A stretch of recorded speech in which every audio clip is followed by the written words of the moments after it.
విజయనగరం జిల్లా బొండపల్లి మండలం రాచకిండంలో ధాన్యం కొనుగోలుపై క్షేత్రస్థాయి పరిశీలన చేపట్టిన పౌర సరఫరాల శాఖ మంత్రి నాదెండ్ల మనోహర్ ముందుగా రైతు పండించే ధాన్యాన్ని పరిశీలించి రైతులు పండించే ధాన్యంలో తేమ శాతం విషయమై అడిగి తెలుసుకున్నారు.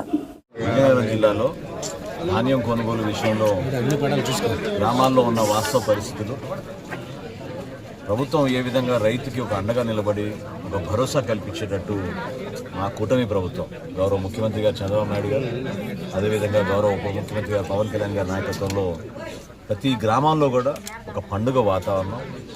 మేము చేసే ఈ కార్యక్రమం రైతాంగంలో సంతోషం నింపే విధంగా, ప్రభుత్వం పైన నమ్మకం నింపే విధంగా అద్భుతంగా జరుగుతుంది.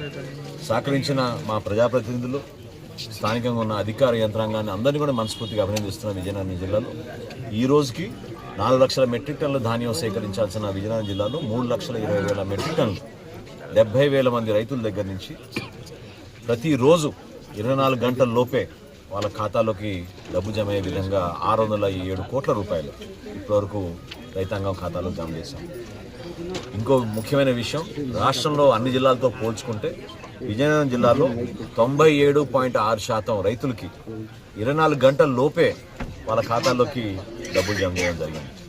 ఇంకా ఒక 80,000 మెట్రిక్ టన్నుల ధాన్యం కొనుగోలు చేయాలి. అది వేగవంతంగా, ఎక్కడ కూడా ఇబ్బంది కలగకుండా స్థానికంగా ఉన్న మిల్లర్లతో కూడా వాళ్ళతో చర్చించడం జరిగింది.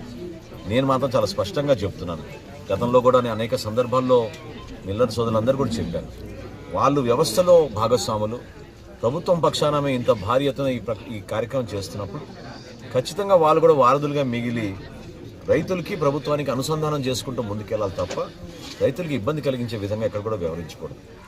అటువంటి సమాచారం మా దగ్గరకు వచ్చినా, మేము చెక్ చేసినప్పుడు అటువంటి దొరికినా కూడా తప్పకుండా వాళ్ళపైన యాక్షన్ తీసుకుంటాం.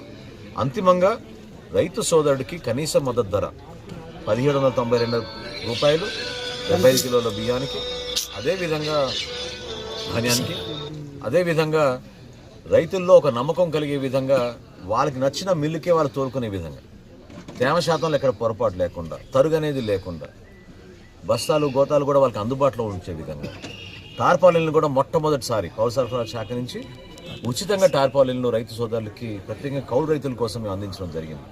ఇటువంటి సంస్కరణలు తీసుకొచ్చినప్పుడు ఖచ్చితంగా వ్యవసాయ రంగాన్ని కాపాడే విధంగా, రైతాంగంలో ఒక నమ్మకం మరింత బలోపేతం చేసే విధంగా మా కూటమి ప్రభుత్వం అహర్నిశలు కృషి చేస్తోంది. ఈరోజు గౌరవ మంత్రివర్యులు కొడపల్లి శ్రీనివాస్ గారు కూడా ఉండాల్సింది, కాకపోతే ముఖ్యమంత్రి గారి సమీక్షలో ఆయన హడావుడిగా అమరావతికి వెళ్ళారు.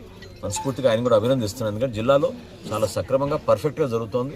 చిన్న చిన్న లోటుపాట్లు ఎక్కడ ఉన్నా కూడా వ్యవస్థలో ఉన్న మార్పులు తీసుకోవాల్సిన బాధ్యత మేము తీసుకుని ఇమీడియట్గా దాన్ని సరి చేసుకుంటాం.